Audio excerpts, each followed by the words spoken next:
In this video, I'm going to touch on a couple of tips to help you with getting organized. The more organized you are now, the more time you're going to save in looking for those misplaced files. That can quickly add up and save time, and time is money.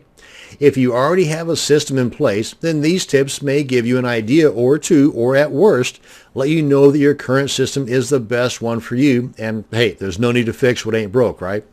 As you grow your business, you may have to make certain adjustments in your organizational habits, but at least ways you'll have something to adjust.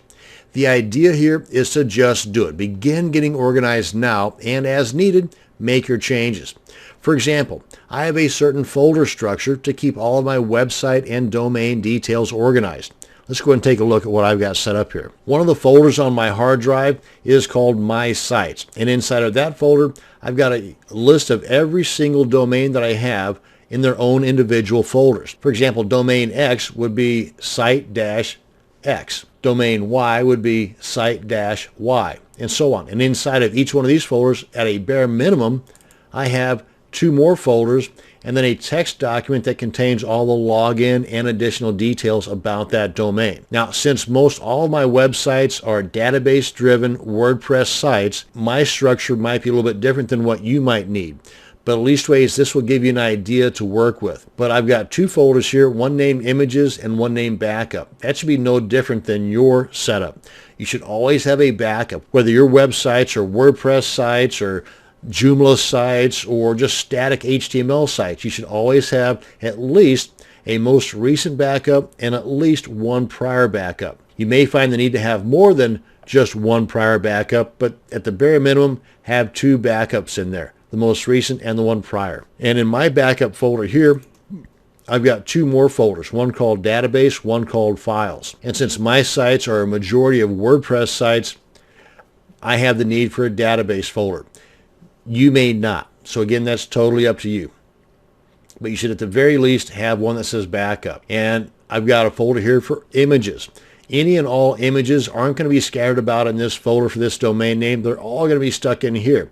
And after a while, I may have those images organized inside of this folder to the point where I might have all of my Photoshop or PSD images in its own folder inside of here. I might have all of my sales page images in its own folder inside of here, and so on. Now, this guy right here, this is kind of the heart of my organized files. Open this guy up, and remember, most all of my websites are WordPress sites. And of the web hosting companies that I use now, a majority of them have cPanel as the control panel. And that's why I've got this guy right here. If your control panel is something other than cPanel, then just replace this with yours. Maybe it's Plesk or something else. But for the most part, your control panel login details and your FTP login details will be the same, with the minor exception that sometimes the prefix to your FTP might be FTP dot your domain name. Or for a secure login, it might be SFTP dot your domain name. But you're always going to have a username and a password. And I've got a section up here that contains notes for my domain. Again, since most of my sites are WordPress sites, these notes here are referencing a configuration file for my WordPress site. Just a little add-on that I want to put in there. And I've got the username and the password for my administrator login details for my blogs, and the database information for my blogs, and my email addresses for that particular domain, as well as a Gmail account that I've got set up for that domain. Now, I've got this set up in addition to my email accounts for that domain because by having a Gmail account, this gives me access to Google Tools for this specific domain. And since Gmail is free, why not? Along with that, I've got a separate YouTube account for just that domain, and anything else that I might need for just that domain, I have those in here as well. Again, use this as a guide to go by. You may have a lot more in your file. You may have a lot less. But again, it's something to begin with. It's something to start off with. Now, you're also going to need a way to keep your online purchases organized.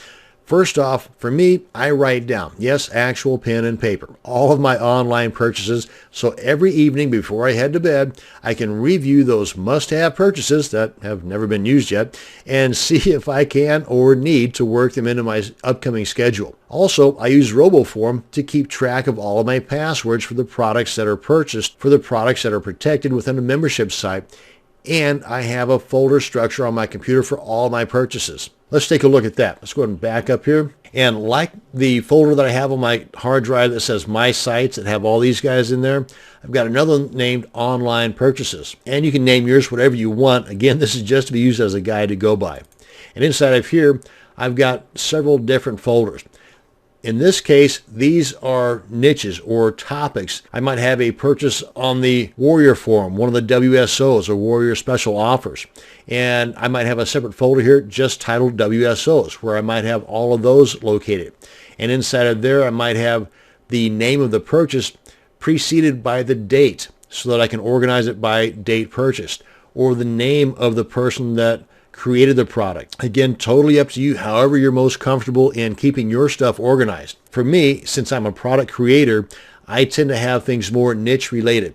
So if I purchase something off of the Warrior Forum or from JVZoo or just off the website in general, and it's niche related to AdWords or CPA or Kindle or LinkedIn, then I will put that purchase information in here. I will create a new folder just for that purchase information, and I will stick it in here, and I'll date it and put whatever other information I need that will allow me to quickly locate it. Because in Windows Explorer, I've got this little search option up here so that any keyword related to that particular purchase I can then use later on in the search function up here in Windows Explorer that will allow me to more quickly locate that particular product or that particular purchase. I should also mention that no matter how organized your files are, if they're not backed up somewhere, then you're taking the chance of losing everything.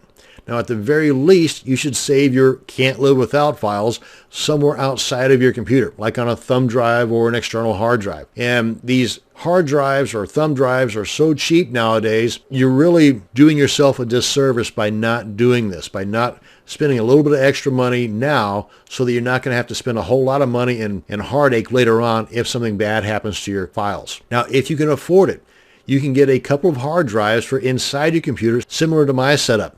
As you can see over here on the left panel, I've got the C drive. That's the default drive that came with the computer. And I purchased 2 additional hard drives, one that contains most all of my work and one that is specifically set up for backups. And I try to keep just the program installations on my C drive. That allows it to load faster. And all of my work and purchase downloads go into my H drive, with the exception of those guys that are downloaded to my documents or the download folders here.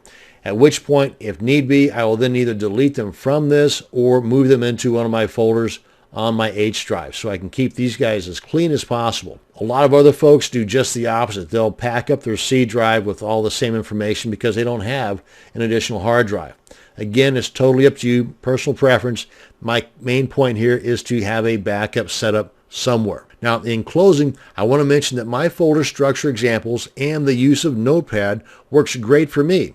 You may be fluent in using spreadsheet or mind mapping type programs, in which case you could put all the details of your domain and website files on a spreadsheet or on a mind map, and they would work 10 times better for you than in my examples.